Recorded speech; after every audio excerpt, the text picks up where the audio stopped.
Okay, so I'm recording this in my hotel lobby because I can't get the internet in my room, so I'll try to keep this as brief as possible in the interest of not getting ejected from my hotel. So here is a map of World War I in the Middle East and Europe. You can see in yellow the Central Powers and in blue the Entente, including any colonies that belong to the Entente. The green countries are those that remain neutral. You see Spain's neutrality over here. This will be a trend that is repeated in the Second World War as well, as is the neutrality of Norway and Sweden and Denmark, although in World War II their neutrality does not hold up. The course of the war is relatively, I could tell it long or short. I'll do it short. Essentially, Germany tries to advance on two fronts at once. In the west against France and in the east against Russia. The plan in the west was actually for a quick knockout blow that would knock France out of the war, while the battle in the east was meant to be more of a battle of attrition, which would drag on for a few years until the war in the west could be won, at which point Germany would move its troops eastward to fight Russia. What ended up happening was the exact opposite. Russia was relatively easy to push back by the Germans, and by the war's end you can see their control of most of the Baltic countries, Poland, the Ukraine, where the war in the West became a quagmire which dragged on and on.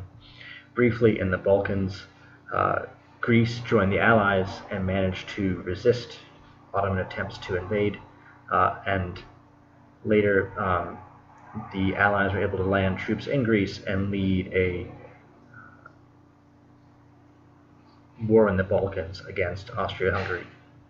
The purple line is the front, more or less, at war's end, and you can see that the Central Powers front has collapsed, with the Ottoman Empire being limited to more or less modern-day Turkey, and Austria-Hungary and the Ottoman Empire pushed out of the Balkans. And that's at war's end when the Axis armies collapsed, or the Central Powers, collapsed. But you should realize this is more of an economic collapse than a military collapse on the part of the Central Powers. This is Kaiser Wilhelm the Second. He was the Kaiser of Germany during the Second World War, First World War. Sorry, I'm rushing a bit. It's just, I already explained. Hotel lobby. Kaiser Wilhelm is interesting as an example of this, European adolescence. He was born with a deformed arm. You can see it here. And in any portrait of him prior to him becoming Kaiser, so when he was still the prince, he would have his arm sort of tucked behind him. And instead, in this image from when he was Kaiser, you can see both his arms are visible, and on his sword he's kind of like, see my nubby hand? Here it is, make fun of it. I'm a more powerful ruler than you are, type of mentality. This post-war trauma poster shows the shock to the European mindset of the war, and how this notion of progress that had been the notion, part of the European cultural frame in the previous couple of generations, was now wiped out by the horrors of the war. And you can see this image displayed here, the horrors of war, post-war trauma. This is particularly in Germany, which did not expect to emerge from the war a loser.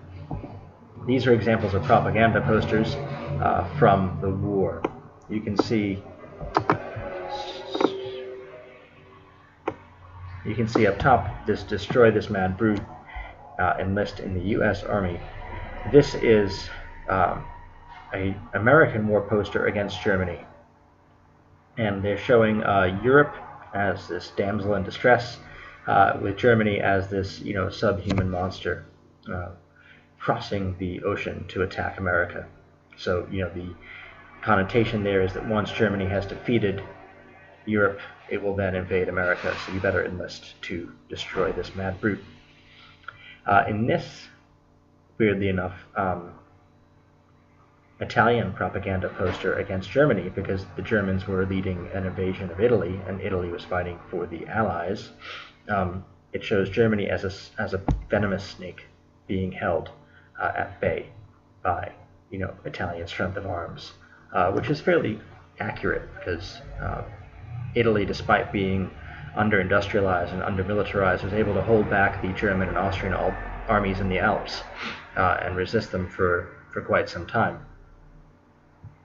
Down here, you can see the German eagle proudly guarding Europe against the British spider, and underneath in the spider's web is Europe.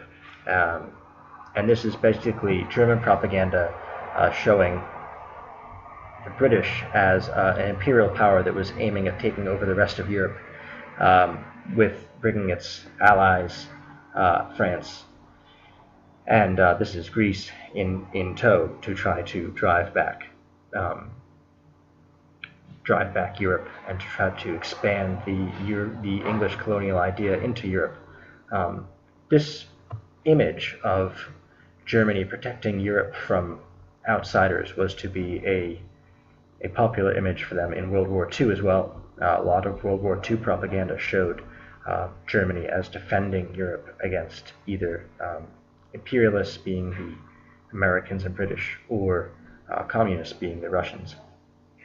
And this image over here is from the interwar period in Russia, from about 1917, so after Russia has left the war, and it shows the white Russian knight here, an image of Russian nationalism, trying to drive back the communist dragon, which has encircled all of Moscow. There was a white rebellion that tried to overthrow the communist government, and it was actually this white rebellion, the whites being the nationalists, the Russian nationalists, that prompted the communist government to kill the Tsar and declare a communist state outright. So this is an image from that conflict between the white Russian nationalists and the red Russian communists, portrayed in this propaganda poster here. This is Kemal Ataturk, and this is an example of nationalism triumphant. Nationalism was very prominent in both the World War era and the interwar period, probably due to, in some cases, propaganda.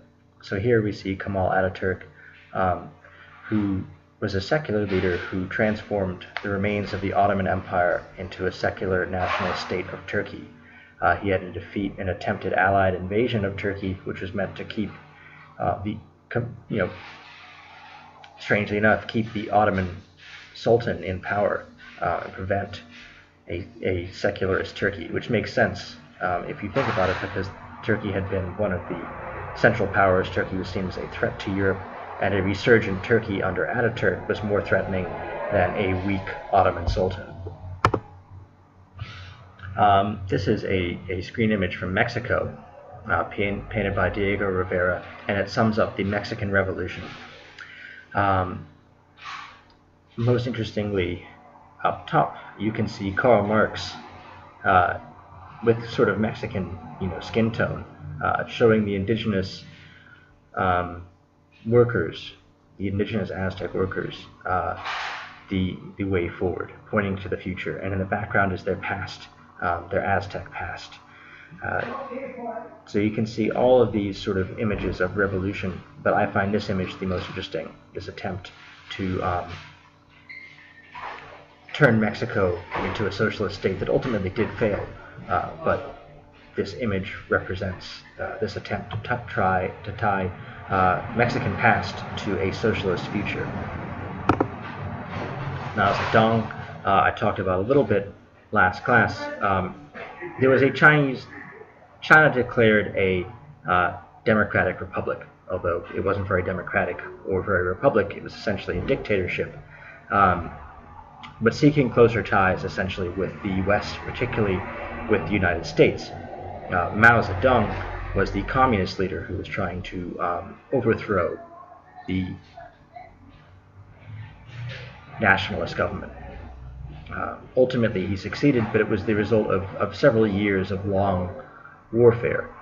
And interestingly enough, even though Mao was fighting against the Chinese nationalists, he used nationalism as a weapon to sort of incite support and incite people to come fight for him instead of the Chinese nationalists.